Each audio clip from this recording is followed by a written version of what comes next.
नमस्कार। अपना प्रदेश उत्तर प्रदेश उत्तराखंड देख रहे हैं आप। मैं हूं आपके साथ पूजा मोहन पांडे। बुलेटिन की शुरुआत करते हुए सबसे पहले आपको बता दें, उत्तर प्रदेश का विधानसभा चुनाव 2022 अपने छठे चरण की ओर आगे बढ़ चुका है।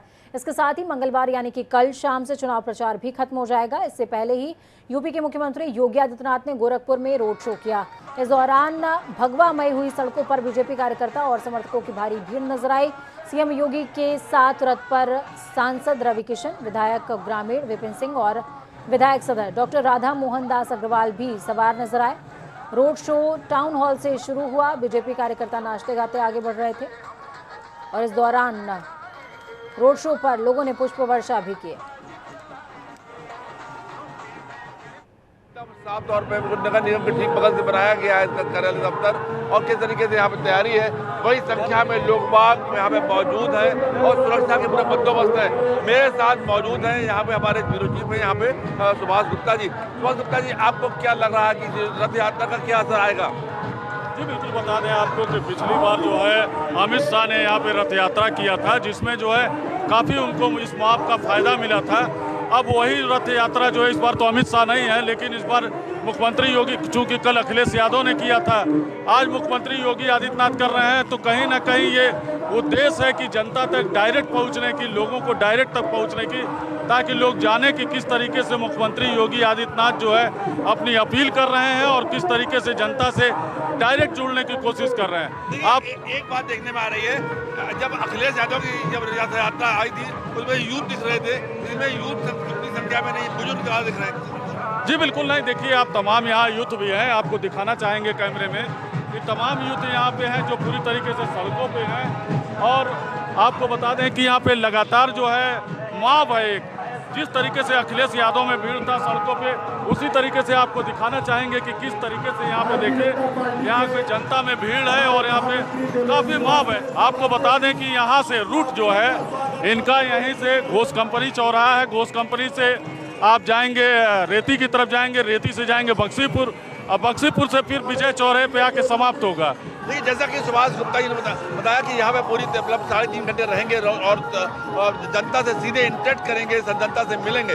आपको बता दें कि यहाँ पे किस तरीके से तैयारी है, सुरक्षा के पूरे बंदोबस्त कर लिए गए हैं और यहाँ पर जो जनता है, युवा और जो उनके समर्थक है, भाजपा के समर्थक है, वो उत्साही है। हमारे सामने मौजूद है। नमस्कार। आपको क्या लगता है, आपको ये जो रथ यात्रा है, रथ यात्रा का क्या असर रहेगा? रथ यात्रा का असर पड़ेगा, पब्लिक है, पब्लिक जान रही है कि हमको क्या करना है। कुल मिला के पब्लिक ये देख रही है कि वोट हमको कहाँ जाना है, और इनमें हिंदुत्व की भावनाएं जो लगी हुई हैं, इसके अलावा हर धर्म की वोट मिलेगी। तो वहीं बलिया जिले में प्रियंका गांधी ने रोड शो करते हुए पार्टी उम्मीदवारों के समर्थन में प्रचार किया। तय समय से कुछ देर से बलिया के बासडीह विधानसभा पहुंची कांग्रेस की राष्ट्रीय महासचिव प्रियंका गांधी का रोड शो शुरू हुआ तो कांग्रेसियों का हुजूम उमड़ पड़ा। लोगों की भीड़ के बीच प्रियंका गांधी को फूल और मालाओं से लादने का दौर शुरू हुआ तो कांग्रेसियों ने नारे लगातार प्रियंका गांधी का उत्साह भी बढ़ाते रहे। बलिया जिले में रोड शो करने पहुंची प्रियंका के साथ पार्टी पदाधिकारी भी मौजूद रहे। कार्यकर्ताओं की उमड़ी भीड़ को नियंत्रित करने में प्रशासन के पसीने छूटते हुए नजर आए।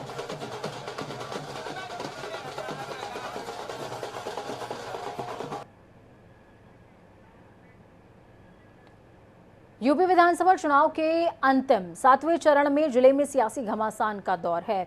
इस कड़ी में पूर्व मुख्यमंत्री और बसपा सुप्रीमो मायावती आजमगढ़ में चुनाव प्रचार करने पहुंची हैं। लालगंज विधानसभा क्षेत्र के ओघनी ग्राम सभा में आयोजित सभा में मंच पर बसपा प्रमुख पहुंची तो उत्साहित कार्यकर्ताओं ने खूब नारेबाजी करी। आजमगढ़ जिले में बसपा प्रमुख मायावती आजमगढ़ से ही मऊ और बलिया जिले के भी कार्यकर्ताओं में जोश भरने का काम करते नजर आए। बसपा की इस रैली को विशाल बनाने के लिए संगठन ने पूर्व में ही तैयारी की थी। रोडवेज के समेदा स्थित वर्कशॉप के ठीक बगल स्थित विशाल मैदान को उनके चुनावी रैली के लिए चुना गया था। इस बाबत जिला अध्यक्ष अरविंद कुमार ने बताया कि तीनों जिलों से हजारों की तादाद में कार्यकर्ता सुबह से ही आयोजन स्थल की ओर पहुंच रहे थे। बसपा प्रमुख दोपहर 2:30 बजे से शुरू जनसभा को आजमगढ़ से संबोधन के जरिए मंडल के 31 विधानसभाओं को साधती नजर आई हैं। आपका वोट अन्य कोई व्यक्ति ना डाल सके, इसका भी आप लोगों को खुद ही ध्यान रखना है। इसके साथ साथ अपनी पार्टी का कोई भी वोट पड़ने से ना रह जाए तो उसका भी पार्टी की हर पोलिंग बूथ की कमेटी को विशेष ध्यान रखना है। और अब मेरी बीएसपी के लोगों से यही अपील है कि हमारी पार्टी ने यहाँ आपके आजमगढ़ मंडल में जिन भी विधानसभा की सीटों पर अपने उम्मीदवारों को चुनाव के मैदान में उतारा है, जो यहाँ के बीच में मौजूद भी हैं, तो उन्हें अब आप लोगों को वोट वाले दिन अपनी पार्टी के हाथी चुनाव चिन्ह के सामने वाले बटन को दबा के जरूर कामयाब बनाना है। यूपी चुनाव के बीच मध्य प्रदेश के मुख्यमंत्री शिवराज सिंह चौहान ने गाजीपुर में एक रैली को संबोधित किया। इस दौरान उन्होंने अखिलेश यादव पर जमकर निशाना साधा। सभा को संबोधित करते हुए शिवराज सिंह चौहान ने अखिलेश यादव को दंगेश कहकर संबोधित किया है। शिवराज सिंह चौहान ने कहा, मेरा मानना है कि पीएम मोदी का जन्म भारत में राक्षसों को खत्म करने और लोगों का कल्याण करने के लिए हुआ है। इस दौरान उन्होंने अखिलेश यादव पर तंज कसते हुए कहा, अखिलेश यादव आज के औरंगजेब हैं।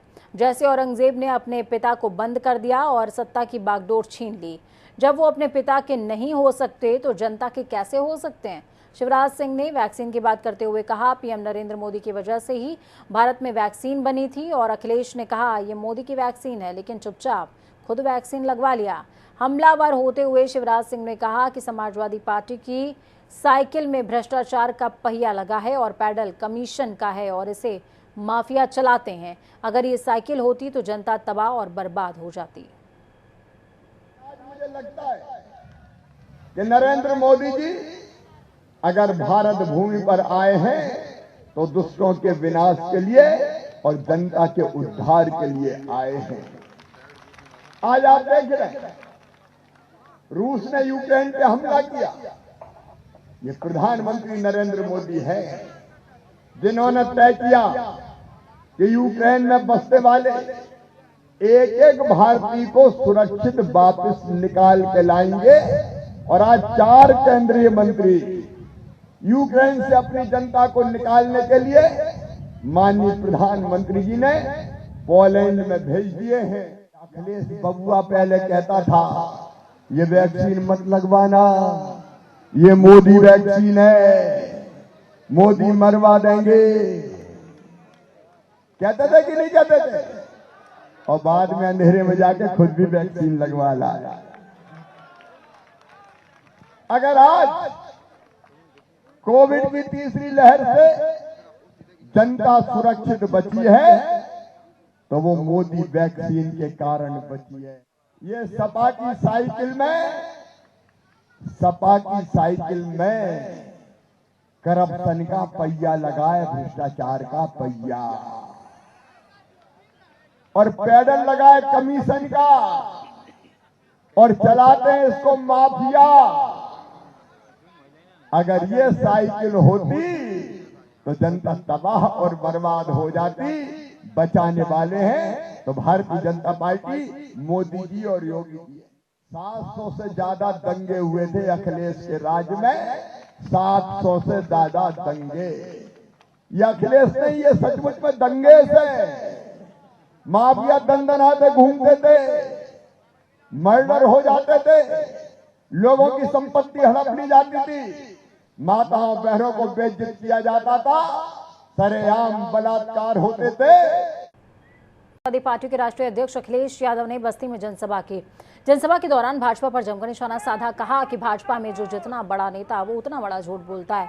काले कानून वापस हो गए तो बाबा मुख्यमंत्री की भी विदाई तय है। वहीं इस दौरान अखिलेश ने कहा कि 5 चरणों के चुनाव का रुझान देखकर भाजपा के नेता ठंडे पड़ गए हैं। 6ठे चरण के चुनाव में बूथ पर भाजपा के भूत नाचेंगे और अब योगी के चेहरे पर पूरे 12 बज गए।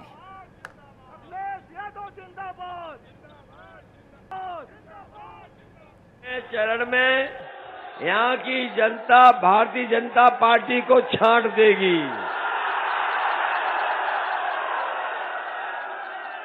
और जो गर्मी निकाल रहे थे,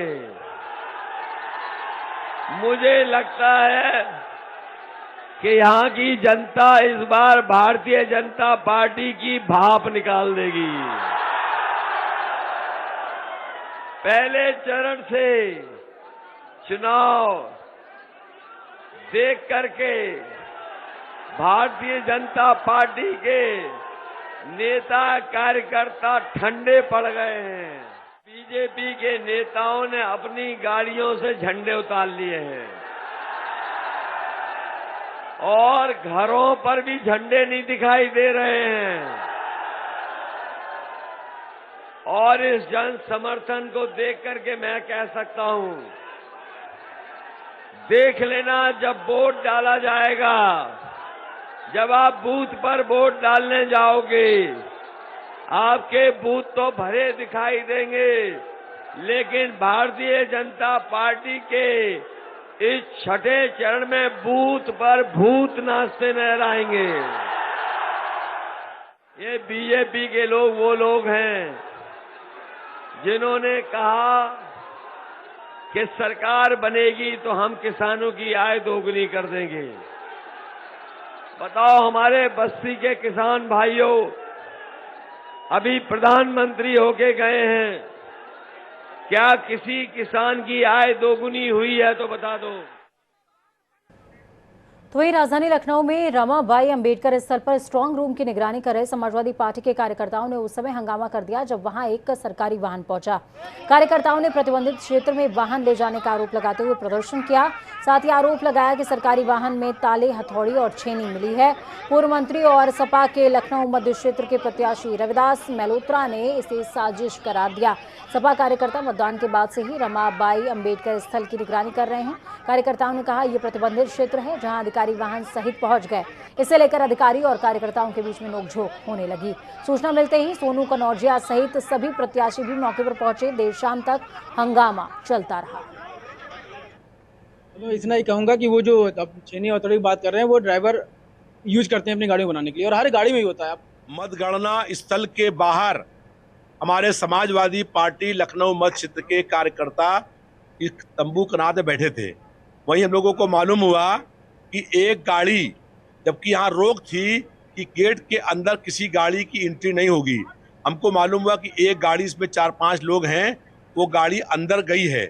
हम लोग वहाँ से भागे और हम लोग चिल्लाया तो वो गाड़ी बाहर निकली। उस गाड़ी के अंदर ड्राइवर था एक आरओ, लखनऊ सेंट्रल के हमारे क्षेत्र के आरओ थे, और पीछे 3 लोग और बैठे हुए थे। वो संभवतः जो है वो ताला तोड़ने के एक्सपर्ट लोग होंगे। उत्तराखंड के सीएम पुष्कर सिंह धामी हरिद्वार का दौरा कर रहे हैं और इस दौरान उन्होंने नेशनल पार्क स्थित सुरेश्वरी देवी मंदिर में जाकर मत्था टेका। इसके बाद सीएम धामी ने दिव्य प्रेम सेवा मिशन में आयोजित भगवान शंकर के 1.25 करोड़ पार्थिव शिवलिंग पूजन के वार्षिक अनुष्ठान में शिरकत करी है। इस दौरान सीएम धामी ने कहा कि दिव्य प्रेम सेवा मिशन की ओर से 1 साल का अनुष्ठान किया जा रहा है। मैं भी अपने आप को सौभाग्यशाली मानता हूँ कि आज मुझे पूर्णाहुति के दिन यहाँ पर आने का मौका मिला। आदरणीय आशीष जी के द्वारा दिव्य प्रेम सेवा मिशन के द्वारा 1 वर्ष का अनुष्ठान किया जा रहा है। मैं भी अपने आप को सौभाग्यशाली मानता हूं कि आज पूर्णाहुति के दिन यहां पर पहुंचा हूं। भगवान से प्रार्थना की है, कल शिवरात्रि भी है। मैं सभी को महाशिवरात्रि पर्व की भी जो है सभी को शुभकामनाएं देता हूं, बधाई देता हूं। भगवान शिव सबके जीवन में हर प्रकार से जो है उनको सुखी रखें, निरोगी रखें, उनकी सबकी मनोकामना पूर्ण करें। हमारा देश प्रदेश सब आगे बढ़े। हम लोगों ने भगवान से माँ सुरेश्वरी देवी से, भगवान महादेव से यही प्रार्थना कर रहे हैं कि सभी हमारे छात्र वहां से सुरक्षित आएं। उनको लेकर हमने यहाँ पर नोडल अधिकारी बनाए हैं जो लगातार हमारे विदेश मंत्रालय से भी हम लोग लगातार संपर्क में, हम लोग यहाँ पर लगातार संपर्क हैं। अभिभावकों से भी मैंने स्वयं भी संपर्क किया है और लगातार जो हमारे दूतावास हैं उनसे भी संपर्क कर रहे हैं। हमारे उत्तराखंड में बाबा काशी विश्वनाथ की नगरी उत्तरकाशी में महाशिवरात्रि पर्व की तैयारी शुरू हो चुकी है। उत्तरकाशी जनपद में महाशिवरात्रि का अपना विशेष महत्व है। हर साल की तरह इस साल भी विश्वनाथ मंदिर में महाशिवरात्रि पर्व की संध्या पर विशाल जागरण कार्यक्रम का आयोजन होगा। शिव बारात भी आकर्षण का केंद्र रहने वाली है।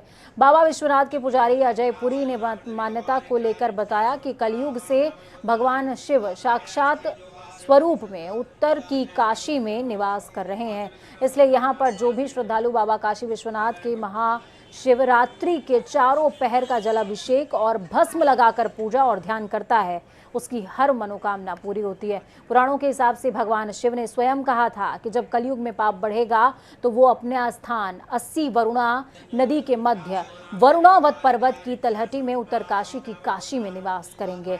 बाबा काशी विश्वनाथ मंदिर उत्तरकाशी के महंत अजयपुरी ने यह भी बताया कि आगामी कल महाशिवरात्रि पर्व की तैयारी चरणबद्ध तरीके से जारी है। काशी विश्वनाथ की इस धाम में कल ब्रह्म मुहूर्त से ही जलाभिषेक और भगवान की स्तुतियों का क्रम 24 घंटे के लिए चलेगा, जो कि अनवरत जारी रहेगा।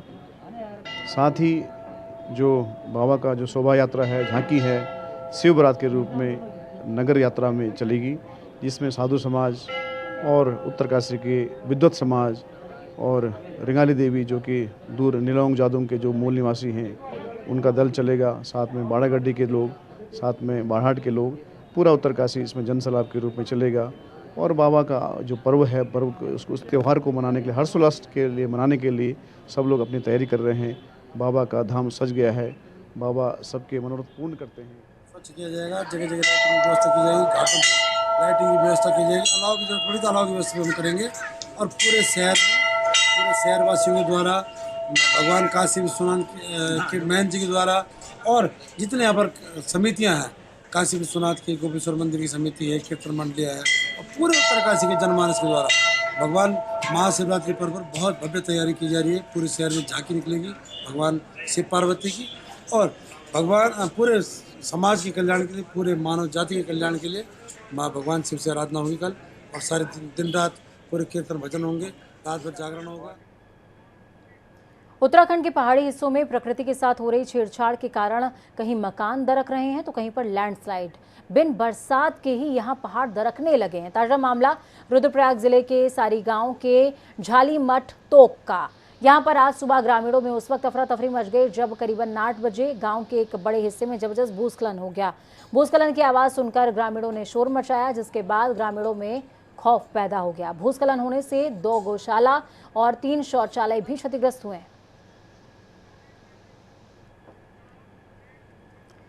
तो प्रकृति के साथ छेड़छाड़ किसी भी दशा में मनुष्य के लिए ही जो है क्षतिग्रस्तकारी होती है। तो जनता टीवी की अपील है कि प्रकृति का संरक्षण करें, अपने भविष्य का संरक्षण करें। वक्त यहाँ पर छोटे से ब्रेक का, बने रहिए हमारे साथ में। हमारी ये कामना कि आपका आने वाला कल आज से बहुत बेहतरीन हो।